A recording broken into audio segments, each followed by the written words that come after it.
The ending of the new empire propels Kong into a pivotal role. He has finally ascended to the throne as the undisputed king, with dominion over the Hollow Earth and a formidable army of loyal apes at his command. Kong is now in a position to fully embrace the title that has long been his destiny. Ending his journey without delving into his transformed perspective on the world would be a narrative misstep. For years, Kong has been a protector of humanity, but his responsibilities have now expanded. He must safeguard not only people, but also his burgeoning tribe, an allegiance that significantly alters his priorities. This shift opens the door for an obvious sequel hook. Any titan or rogue great ape emerging from the depths of Hollow Earth could pose an existential threat to Kong's rule and the survival of his tribe. The stakes are personal, and they're high. Furthermore, this evolution in character could rekindle his rivalry with Godzilla, particularly if the so-called king of the monsters ever exhibits questionable loyalty. The dynamic between these two alphas is ripe for exploration. What begins as a shaky alliance could quickly devolve into another clash, forcing the two to redefine their relationship in the process. Interestingly, Adam Wingard, who directed The New Empire, has already teased potential storylines for a third crossover. Reports suggest that early drafts included a post-credit scene hinting at a new villain, which was ultimately cut. Wingard has alluded to the franchise shifting away from the familiar territory of Hollow Earth-centric narratives. The intention is to expand the MonsterVerse lore in fresh and unexpected ways. The most tantalizing idea is a space invasion. Cosmic threats have long been a canon of Kong and Godzilla mythology. Historically, the Toho films introduced extraterrestrial titans intent on conquering Earth, and a similar angle could inject new life into the franchise. However, fans shouldn't expect a direct adaptation of classic storylines. Warner Brothers and Legendary have carved out their own vision for the MonsterVerse, often diverging from the source material. This means we're likely to see significant retcons and the introduction of entirely new titans, just as the New Empire brought us Scar King and Shenmue. The third crossover in the series could very well feature an all-new villain with an origin that reshapes the so-called legendary Titans lore.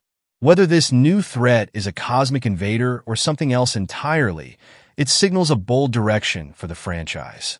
The question isn't just who Kong and Godzilla will face next, but how their evolving roles as rulers and protectors will collide, and what that means for the MonsterVerse future. The groundwork for the third movie has been laid out masterfully, with audiences still captivated by giant monsters dominating the big screen. Warner Brothers wasted no time with an announcement. However, there's been a shakeup behind the scenes.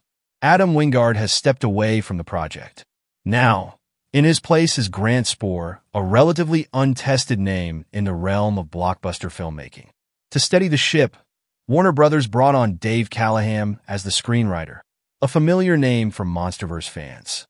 Callaham penned the first Godzilla and Shang-Chi for Marvel, showcasing his ability to handle both grand spectacle and character-driven narratives. Fans are clamoring for a darker tone and a sense of grounded realism reminiscent of the first Godzilla. The producers have hinted that the third film will directly pick up where the New Empire left off. Currently, Kong reigns as the king of Hollow Earth, while Godzilla watches over the surface world. But I suspect the story won't simply pick up in real time. A time jump feels inevitable and necessary. Imagine a more mature Gia, with years having passed for her to grow alongside Kong as he fully adapts to his new role. Such a leap could also deepen the dynamic between Kong and Zuko, a relationship that practically begs for its own dedicated movie. A few years' time would also allow for more of Hollow Earth's hidden terrors to emerge, perhaps ancient titans who challenge Kong's rule. As for the plot direction of Godzilla x Kong 3, it's anyone's guess.